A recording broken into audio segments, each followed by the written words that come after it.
பிரபாகரன் அவர்களுடைய மகனை கொன்ற விதத்தை பார்த்து சோகப்படாதவர்கள் இருப்பார்களா? ஆனால் இந்த குரல் கொடுக்க வேண்டிய கடமையை அவர்கள் கையில் எடுத்திருக்கிறார்கள். அது அவர்கள் குரலாகவே இருக்க வேண்டும் என்பதுதான் என்னுடைய ஆசை. ஒரு தமிழனாக இருந்து இலங்கையில் நடந்தது, அந்த பையன் பிஸ்கட் சாப்பிட்டு இருக்கும்போது அந்த போட்டோவை பார்த்தவங்க யாரும் இதுல பங்கெடுத்து தமிழனா இருக்க வேண்டிய அவசியம் இல்லை.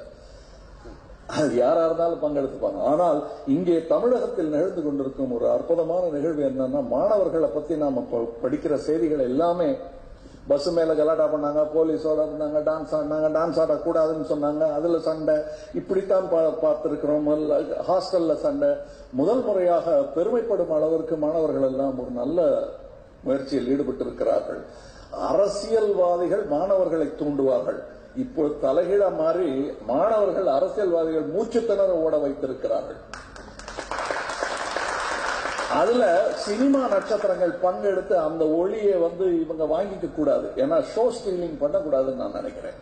என்னுடைய படங்களிலேயே ஷோ ஸ்டீலிங் நிகழக்கூடாது என்பதை நான் படித்தது திரு கேபி அவர்களிடம்தான். ஒரு நடிகனுடைய சீன் அவங்க தான் நடிக்கணும், அதில் அவங்க தான் நாயகனா இருக்கணும். காமெடியனா இருந்தாலும் வில்லனா இருந்தாலும் அப்படித்தான். இதுல இவங்க எல்லாம் கதாநாயகர்கள். இதுல நாங்க எதுக்கு காமெடி பண்ணணும்?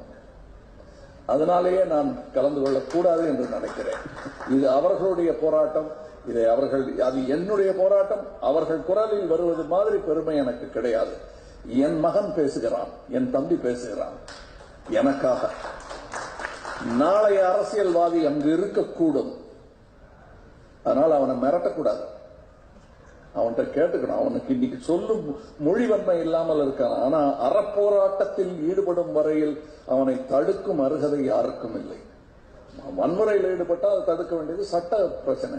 பட் ஒரு அறப்போராட்டத்தில் இருப்பவனை மிரட்டுவதோ அல்லது அதட்டுவதோ கூடாது. அந்த பிள்ளை தந்தைக்கு உபதேசம் செய்யும் பிள்ளை. அவனை